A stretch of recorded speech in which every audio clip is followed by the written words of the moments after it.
పేరు కూచిపూడి ఝాన్సీ రాణి. మా బాబు ఈ స్కూల్లో 10th క్లాస్ చదువుతున్నారు. గౌరవనీయులైన ముఖ్యమంత్రి గారు నారా చంద్రబాబు నాయుడు గారికి, విద్యాశాఖ మంత్రి లోకేష్ బాబు గారికి సభకు నమస్కారం. సభకు నమస్కారం. స్టేజ్ మీద ఉన్న ముఖ్య అతిథులకి నా హృదయపూర్వక నమస్కారాలు. సార్ మా బాబు 10వ తరగతి చదువుతున్నాడు.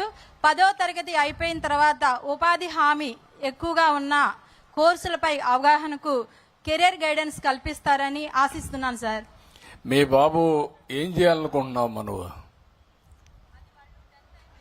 మైక్ పెట్టుకోమ్మా. అదే సార్, పిల్లల్ని మేము అడుగుతున్నాము ఇంటి దగ్గర. 10th అయిపోయిన తర్వాత మీరు ఏ కోర్సులు చదవాలనుకుంటున్నారు, ఏం చేస్తే బాగుండిద్ది అంటే వాళ్ళకు ఒక అవగాహన లేకుండా ఉంది సార్. అందుకని మేము మీ దృశ్యానికి తీసుకొచ్చాం సార్. కాదమ్మా, మీ భర్త ఏం చేస్తాడు? పెయింటింగ్ చేస్తారు సార్. పెయింటింగ్ చేస్తాడు. నువ్వేం చదువుకున్నావమ్మా? నేను 10th చదువుకున్నాను సార్. ఆయన కూడా 10th క్లాస్. ఇద్దరు? అవును సార్. ఓకే, మీ అబ్బాయి కూడా ఇప్పుడు 10th వచ్చాడు? అవును సార్. ఒకే అబ్బాయా? ఇద్దరు బాబులు సార్. ఇద్దరు బాబులు. అదేమ్మా, ఇప్పుడు నువ్వు ఇద్దరు పిల్లలను కూర్చొని పెట్టి ఏమవుతారు, వాళ్ళ భవిష్యత్తు ఏంటి అని ఎప్పుడన్నా మాట్లాడారు మీరు? మాట్లాడుతున్నాను సార్. ఎప్పుడు మాట్లాడారు? ప్రతిరోజు ఖాళీగా ఉన్నప్పుడు. ఉన్నాడు ఎక్కడ మీ వాడు? ఉన్నాడు సార్. ఎక్కడ? పేరు పెట్టి పిలు. ఎక్కడ? పేరు పెట్టి పిలు. అఖిల్. పరిగెత్తారా? ఎక్కడున్నావు? రారా. వచ్చే పరిగెత్తుకుంటూ వచ్చామ్మా. పరిగెత్తారా వాళ్ళ?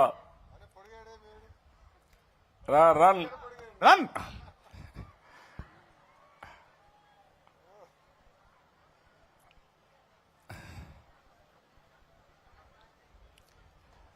మైక్ ఇవ్వండి. మైక్ ఒకటి ఇవ్వండి అడిగి. రారా. నీ పేరేంటి మా? అటు మళ్ళు. నీ పేరేంటి? అఖిల్. అఖిల్.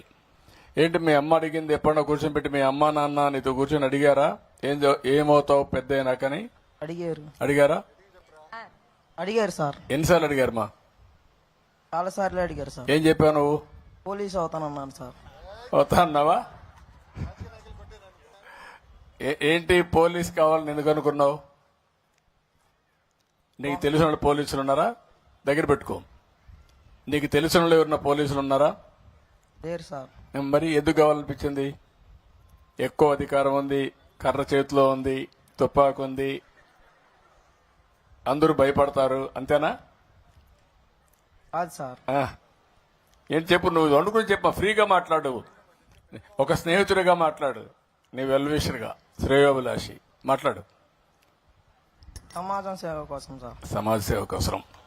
ఆ అబ్బాయి ఏంటంటే సమాజంలో లా అండ్ ఆర్డర్ మెయింటైన్ చేసేది పోలీసులు కాబట్టి ఒక పవిత్రమైన బాధ్యత. సమాజ హితం కోసం నేను కూడా పోలీస్ కావాలి అనే ఆలోచన ఉంది.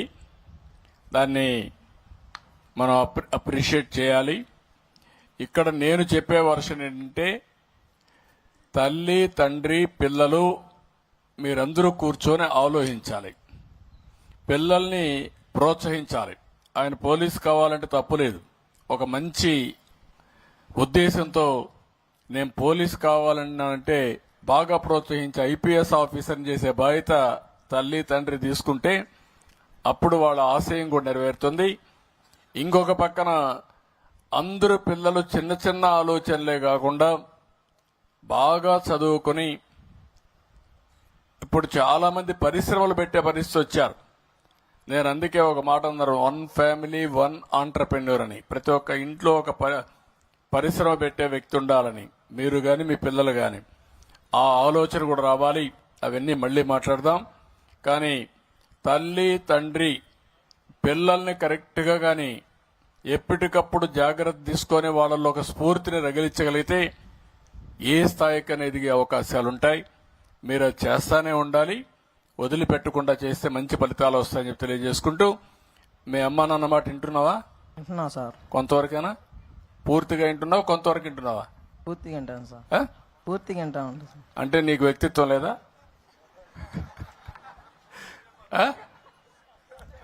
మరి అమ్మా నాన్న పైన ఆధారపడిపోయావు అనుకో, నీకు మంచి మాత్రం విను, నీ ఆలోచన నువ్వు చేస్తావు. అది చేస్తా sir. Okay, good. I wish all the best. Good luck. Thank you sir. Okay అమ్మా. Thank you so much sir. రా. School management committee member Shrimati N Hemamalini గారు. నమస్తే సార్, నా పేరు